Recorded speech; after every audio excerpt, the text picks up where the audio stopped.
আমি রিকাবি থেকে খলজিপাড়া থেকে বলছি ভাই, আপনার কথাটা বুঝায় আপনার ভালো করে বুঝায়। আমার বাড়িয়ালির ডেলিভারি করে 2টা বাচ্চা আছে, 5 কেজি 700 গ্রাম ওজন, দেয়ার ঘামে শরীর ঘামে একেবারে ম্যারেজ করে আসা, আর ফ্রিজে 20 কেজি গুস্ত আসা। এ গুস্ত শরীরে জল ক্ষতি হয়, জাহানটা থুমু না কিন্তু অভিষেক যা তা কিন্তু অভিষেক চটকে ফেলাবো কিন্তু। আমার খবর জানেন না তুমি?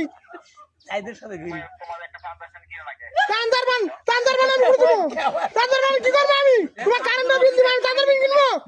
ফির টাকাতে চাঁদার বিল কিনবো নাকি? একটা ফ্রিজ কিনেছি 70,000 টাকাতে, ফির চাঁদার বিল ফ্যান কিনবো আমি 40,000 টাকাতে। তুমি বাল কামাচ্ছেন নাকি? হাত পাকা কি করবো? হাতই করে না আমার।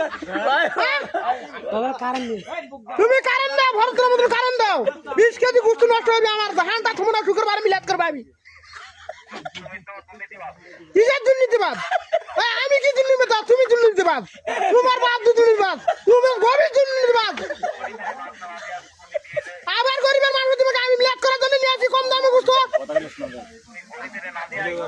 গরিবের কাজ দিব আমি, গরিবকে দিব আমি। নিজের গরু জব করে গরিব কাজ দিব নাকি? তুমি এসে খা দাও, তোমার অফিস আসুক, তোমার ছাড় আসুক, এসে খা দাও। আমার গরু গোসু নষ্ট আছে, আমার গরু গোসু নষ্ট সকলে পর্যন্ত আছে, আন্ডা শুনে কথাটা খারাপ। গরিব কি সারবাল,